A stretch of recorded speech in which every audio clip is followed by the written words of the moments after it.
you to get together. Well, welcome, Dave. It's an absolute pleasure to have you.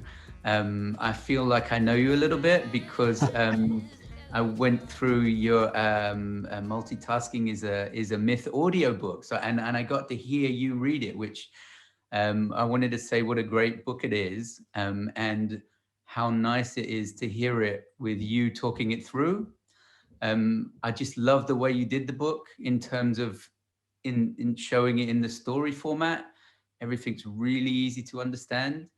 And it's one of those times where you stumble on someone that's had an insight. So your view, I totally relate to what you're saying about multitasking. It's something that, you know, I've seen too in my work. And the thing that first thing I wanted to ask you about, because I think it's often overlooked. So I think a lot of the work that's done with businesses is focused on the processes and the techniques and what you implement.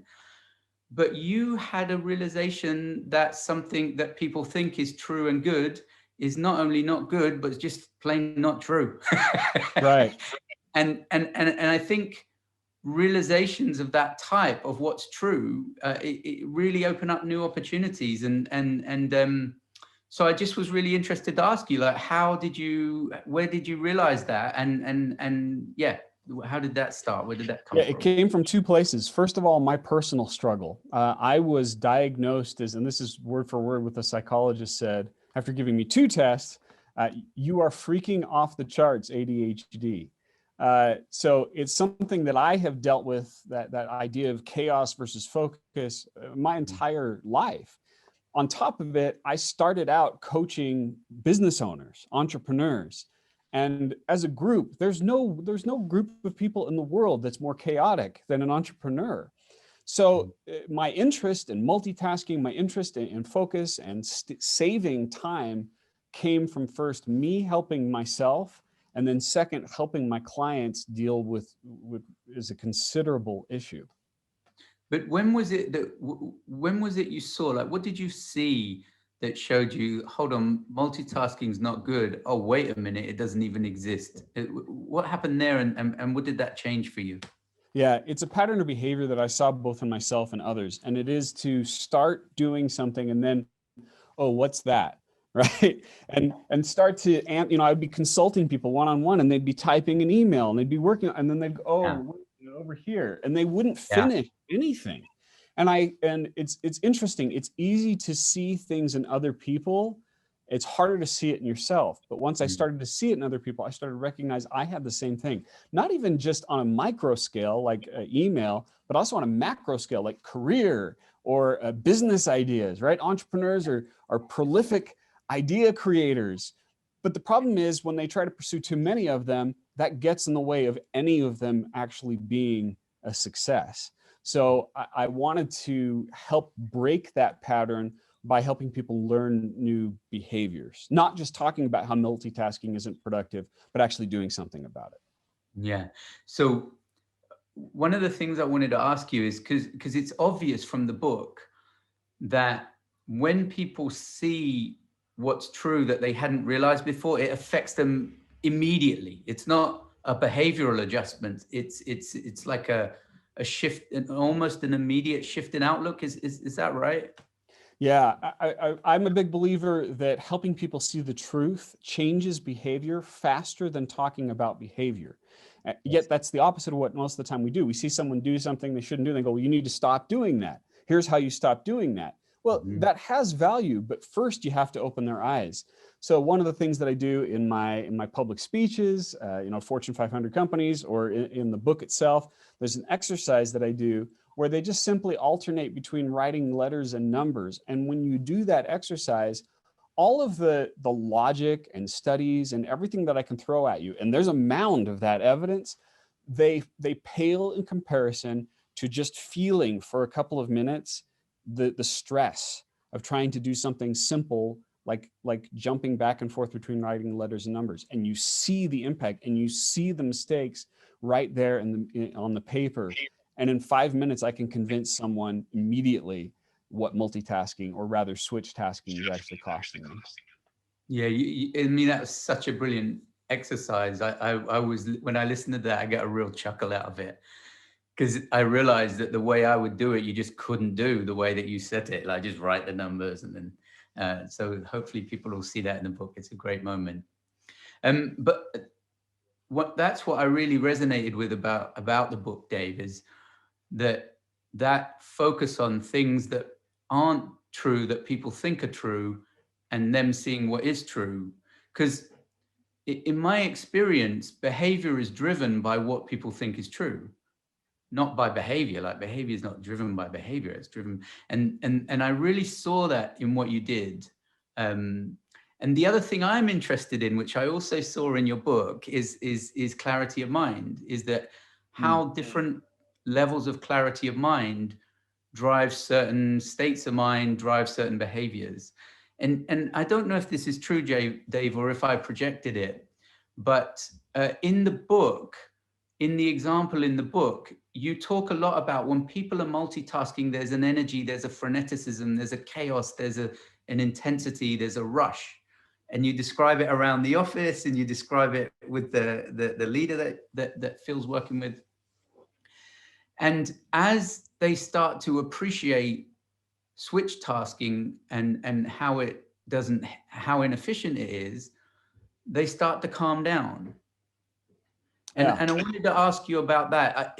Do you see, is that something you look for? I'd love to see what you see about that, what you notice about that. Yeah, the focus of my work is on productive leadership, and that means helping lead people in the most productive way possible and helping people become as productive as possible. So I am a productivity guy, but what's been interesting as I do this is to see how it changes people's life and perspective and how it reduces their stress. That was sort of an unexpected side benefit. For example, when someone has spent their whole day jumping back and forth between their phone. I mean, there was a study that shows that people they're changing their apps hundreds of times per day. That was done by Microsoft. And when you're doing that, you're conditioning your brain to constantly jump. And you have a conversation with someone, but the phone buzzes, and you look at your phone, and all of that chaos conditions your brain to thinking this is life. This is the way that it's supposed to be done. But once you regain that and you start implementing some strategies like turning off notifications or having a specific time when you work on specific types of work and you don't allow interruptions, the brain starts to calm down, and it starts to realize and get used to the idea that we don't have to behave like this. So I've seen people who sleep better at night as a result of reducing multitasking. I even had a wife, a spouse of a guy I consulted, come to me with tears in her eyes and say, "I don't know what you did to my husband, but thank you." And that's simply because he learned how to focus on his family when he stepped away from work. So there are lots of wonderful, life building side benefits in addition to the increase in productivity, which is substantial. Yeah. And well, from I can't remember what I was going to ask you that day, but from my perspective, what you're seeing there is because people aren't fueling their mental pace, which you say, look, they're fueling it by their switch tasking and how fast they're trying to go between things. They're going to a more natural level of clarity at which you sleep better, at which you're more present with people, which you illustrate in the book. You get on with people, you set a different tone and everything like that. And I was interested to ask you, in terms of the way things play out with your clients, how much of a factor is that slowing down? Like, I'm sure you see with different clients, some slow down more than others, whether they're switch tasking or not. And how does that play into the way things play out with them? Yeah, the amazing thing is they slow down, the ones who follow my training. And so in addition to the book, I have a full training course on LinkedIn Learning called Time Management Fundamentals. And that's based on the stories in the Myth of Multitasking. It's based on years of field of experience taking people through this one-on-one. And what happens is people work slower, but they get more done. Yes. And they have more time. That's the great irony of the way in which we operate when we're switching our attention constantly. When I'm trying to listen to this interview that you're doing with me, Aaron, while I'm answering an email, I'm not doing either of them, except I'm switching back and forth between them, and I'm paying mounds and mounds of switching costs. You know, there was a study a while back that estimated 28% of the time is lost by knowledge workers due to interruptions and the recovery time from interruptions. That was a while ago. I would up that to about 35% or more of lost time just to a switch in attention and going back to something else, happening repeatedly throughout the day. So they do slow down and they feel more relaxed, but they're accomplishing far more than they ever did by making that transition. Yeah, and that's kind of the myth that, not the myth, but that's kind of the truth that we're trying to highlight, which is as people's minds clear and calm down, they're more capable and they get more done in less time. So you see people getting more done and leaving work earlier, just because their mind is clearer. So that's completely consistent. But that's the truth that a lot of people miss, is like, oh, there's a clarity of mind dimension here. You know, so we've had people go through time management programs, but not be able to use the skills until their mind was calmer. And that's what I loved about what you were doing, is that when people realize, you know, they're thinking in a chaotic way or they're behaving in a chaotic way, there's an automatic adjustment there, which I thought was very cool. Yeah, and if I can add something about that, I think that's part of the unique position that I'm in with my background in ADHD. Is I realize there are so many wonderful time management programs out there and wonderful time management thinkers. I mean, I grew up on Covey. I pretty much grew up in his backyard, right? So that was somebody I idolized growing up. And what I found with all these time management thinkers is they have great principles, but they're built by people who are perfect, Yes. trying to help the rest of us people who are Yes. imperfect. So what I had to do was break it all down and simplify it and put it in its just the most important essences, so that a crazy busy person like me could use it. And Yeah. that's become even more of a challenge in a world that acts as if everyone has ADHD, whether or not they actually have that genetic condition. Yeah. Well, the thing I liked about your approach is that other time management approaches I've seen and people I've interviewed are basically focused on how do you organize people who are out of control mentally. Mm-hmm. So kind of like putting a bridle on a wild horse, and they create structure to mitigate the chaos. But what I saw in what you're doing is when people wake up to the fact that they're in chaos and they don't fuel that chaotic way of thinking, they calm down themselves and it's easier for them to be present, to concentrate. And like you said, even, and then it ripples out in their life to their family time and to sleep. So I think, I mean, in my opinion, and I don't know, you can see if you can test this, the degree to which people see the truth of what you're saying, they adjust their relationship to their own chaotic thinking and end up calmer. So it's very different to have a manic person try to get organized versus a calmer thinking person trying to get organized. Completely different Yeah. proposition. Yeah, I think that's why the biggest obstacle that I run into when I'm helping people is someone's self identity. If someone has prided themselves on being a busy person, right? A lot of people do that, or they pride themselves on their ability to multitask. That is the obstacle. It's not necessarily their behavior, but rather I have to get past that so that they can start redefining what determines their value. And what really determines our value, first of all, in a professional sense, are the results that we get. It's not our action. It's not how much time we spent working or how fast we ran on the treadmill. It's where we ended up at the end of it. So that's the first thing. And then second, from the personal standpoint, we want to help them define success as living the kind of life they want to live, not being perceived by everyone else as being someone who's in demand. It is possible to do that, but sometimes I have to break down that psychological barrier before we can get into the actual behavior itself. Yeah, no, I completely see that. And that's the other thing I enjoyed about your book, because there's huge parallels. So in terms of people's state of mind, people think that being stressed means you care, or being frantic means you're working hard. Is very parallel. Because I think what you're looking for is people function better in a clearer mind, and you can show that relative to their use of time, even their thinking about time. Because, like you point out, people think about time in crazy ways. They think they have more time than they have, and so I absolutely love that. And I that that putting the truth on the table, it seems, in my experience, is kind of the best way for people to wake up to the values they have that are working against them. It's like, oh, if I think it's great for me to be stressed, but yet I don't work so well, I'm stressed, how's that going to work for me? Yeah. Yeah, you're talking about the time budget that's in the book, Yes. and that story came from a real story. In fact, if you probably picked up on that, right? The book is sort of a mashup of real people that I've worked with, but that particular instance in the book where we sit down, we look at their week.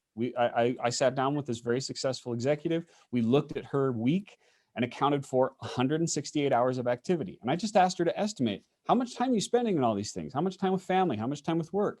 So she just throws out numbers and I write it down. And I say, do you realize that you just said you have 190 hours in your week, but they're only 168. So what's really happening?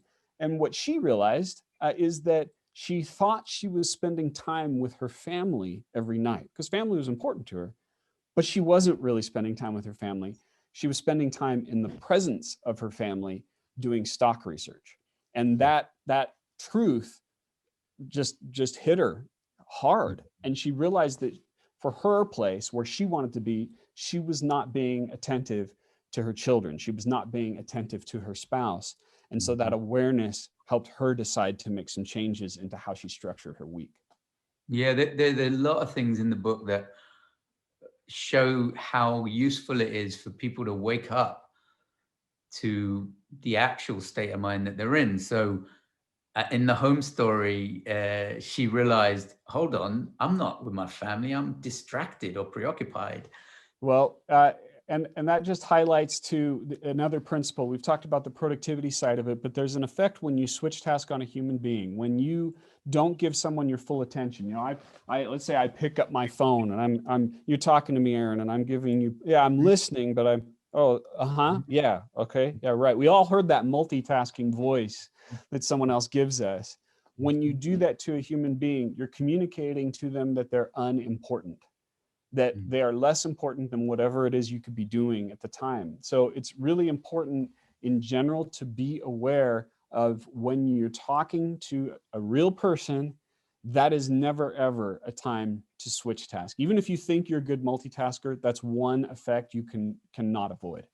Yeah, it's funny. I like that part of the book as well. You're 100% right. I was once doing a seminar, and the person I was working with said, "Hands up, everybody who knows whether someone's listening." And everybody put their hands up. Hands up, everybody who thinks they could not listen and get away with it. Everybody put their hand up. Yeah. Yeah. When I speak to audiences, we'll do a little exercise where they do that, where someone gives someone else partial attention. And I say, Yeah, those who were talking, how did that make you feel? And the word I hear every time is unimportant, yeah, unimportant. And imagine you start your day, you go downstairs, you see a loved one, you say, hi, honey, you're unimportant. What are you going to do today? Or someone yeah. calls your business, you say, thank you for calling XYZ company where you're unimportant. How can I help you? We would never, ever say that. And yet Totally. that's pretty much what we're saying all the time Yeah. when we give partial attention.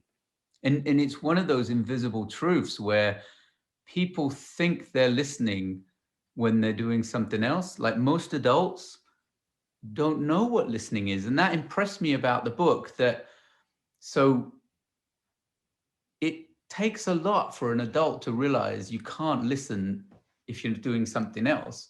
But yet that comes out of the switch tasking conversation quite easily, which I thought was kind of cool. Yeah.